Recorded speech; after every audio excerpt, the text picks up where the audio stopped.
Welcome back to the tip of the week. This time I'm going to show you how I tie and bury threads.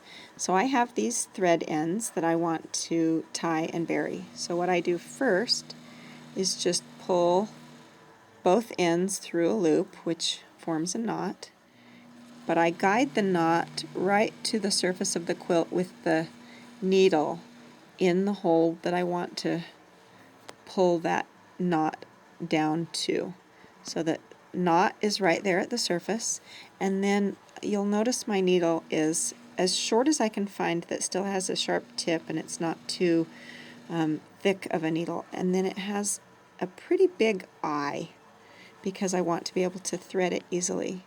So I'm going to thread the needle with both ends, and then I'll stick it down through and then back up over here and pull it through and then trim off the extra tail of the thread.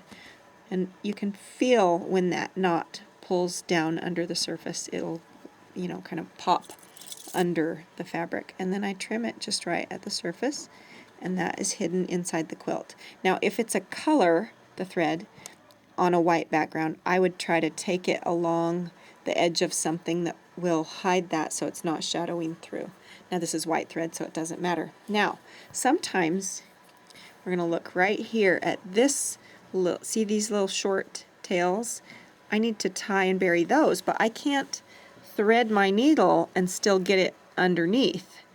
You can see I have a problem there. So because these are too short, it makes it really tricky, but I have a good tip.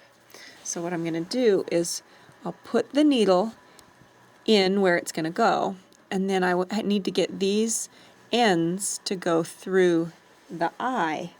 But rather than trying to thread those through, I'm going to lasso them. So the way that's going to work is I have this other thread. It's red so that you can see what I'm doing.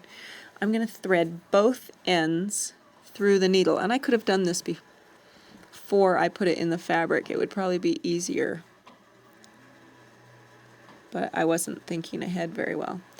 So I'll pull those through, and you can see they're making a loop here. Now this loop is going to lasso these little tails. So I'm going to move that closer. Can you see what's going to happen? So when I pull on this loop, if the tails that I want to bury are in that loop, you can see it right now, I hope, really clearly, and I give that a little tug, and those go through the eye of that needle. Did you see that? So those are in the eye of the needle. Now I had already tied a knot there, and those little tails, I'm going to give them a little tug, and I felt the knot get pulled under right there, and then I'm going to trim them off just like I did the last time. So that's a little trick to help you bury your threads when the tails are too short, and that's it.